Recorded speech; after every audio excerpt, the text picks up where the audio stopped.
Hello everyone, कैसे हैं आप सभी लोग। आज मैं आप लोगों के लिए एक वीडियो लेकर आया हूं जो कि टेक्निकल राजपूत तरफ से आप लोगों के लिए हर एक वीडियो आप लोगों के लिए इन्फॉर्मेटिव लेकर आता हूं, जिससे आप लोगों को कोई भी प्रॉब्लम ना फेस करनी पड़े। जितनी भी आईटी सेक्टर के कैंडिडेट हैं, जितने भी इन्फोसिस और कैपजेमिनी, सभी हमारी आईटी की कंपनियां हैं, उनके रिगार्डिंग इन्फॉर्मेशन है ये। तो अभी रिसेंटली में देखा जाए कि लास्ट पास्ट हमारे मार्च की जो अपडेटेड इन्फॉर्मेशन थी कि कॉन्ग्निजेंट या टीसीएस हमारी हैं, तो वो कैंडिडेटों को फोर्स कर रही हैं कि वो रिज़ाइन कर दें।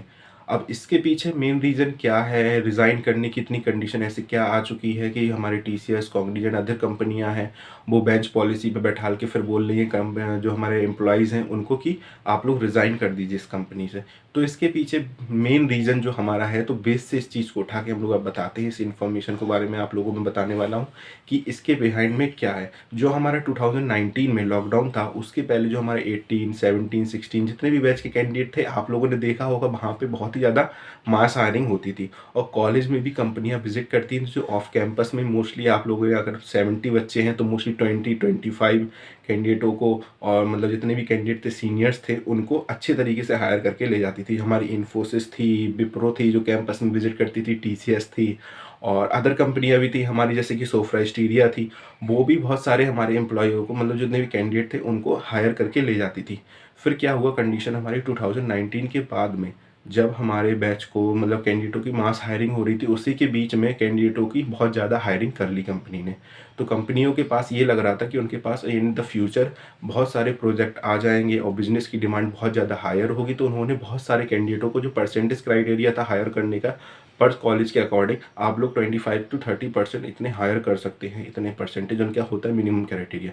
पर उन्होंने 25 के अकॉर्डिंग उन्होंने 40 की समथिंग, उन्होंने 50% ईमेनली हर कॉलेज से, और जो कि ऑन कैंपस भी ऑनलाइन के थ्रू भी उन्होंने इतने इतने कैंडिडेटों को उठाया कि कंपनी में हेड काउंट था जो बहुत ही ज़्यादा हायर लेवल पे चला गया।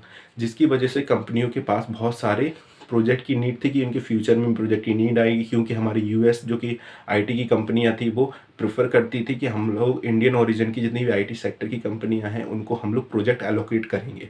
तो जिसकी वजह से कंपनी को ये लग रहा था कि हमारे पास प्रोजेक्ट आएंगे, अलग अलग डेटा साइंस के आएंगे या फिर हमारे मशीन लर्निंग के प्रोजेक्ट आएंगे, कि उस टाइम पे डिमांडिंग में ये था कि हमारा ये कल्चरल चल रहा था। एआई का वहाँ पे इतना ज़्यादा मतलब सोर्स नहीं था कि एआई के आने के चांसेस है।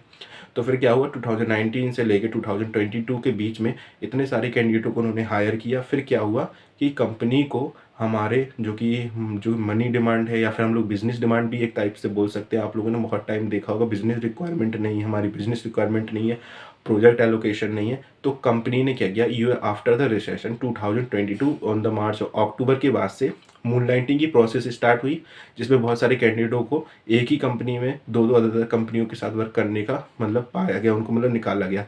जिसके बाद मूनलाइटिंग की वजह से रिसेशन स्टार्ट हुआ। रिसेशन में क्या हुआ कि कंपनी के पास प्रोजेक्ट नहीं थे। यूएस आईटी वालों ने हमारी जितनी इंडियन ओरिजिन की कंपनियां थी उनको प्रोजेक्ट को अलोकेट देना, मतलब उनको प्रोजेक्ट में देने का जो मतलब था कि हम लोग देंगे, उनको नीड होगी फ्यूचर में, इतने मंथ का प्रोजेक्ट होगा, तो उन्होंने कंपनियों ने देना बंद कर दिया।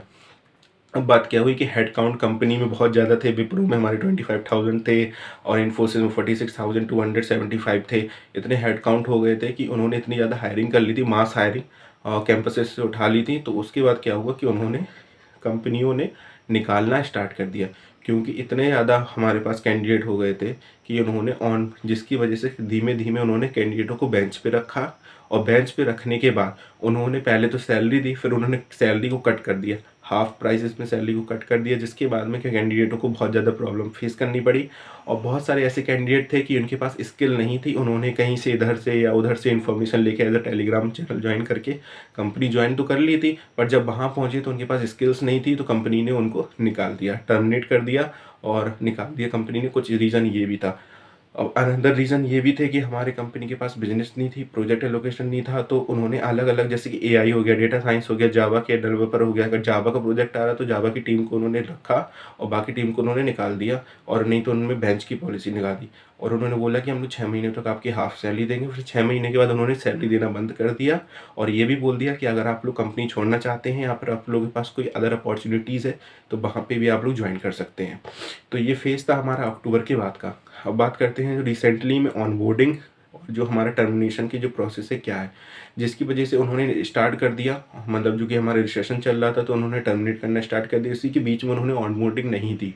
और 2022 से उन्होंने फ्रेशर की भी हायरिंग करना बंद कर दिया। कॉलेजेस में विजिट करना बंद कर दिया और हमारी इन्फोसिस, टीसीएस, विप्रो, सिर्फ टीसीएस ने ही हमारा एनक्यूटी किया था 2023 में, 24 में, अब अप्रैल में उन्होंने एनक्यूटी स्टार्ट किया। उसके बाद अभी तक कोई प्रोसेस नहीं की है। तो गाइस ये प्रोसेस थी कि टर्मिनेशन का और निकालने की प्रोसेस ये थी गाइस। तो आई होप गाइस आप लोगों को वीडियो इन्फॉर्मेटिव लगा होगा, तो अच्छा लगा तो लाइक कर देना, सब्सक्राइब कर देना, कमेंट सेक्शन में कमेंट कर देना।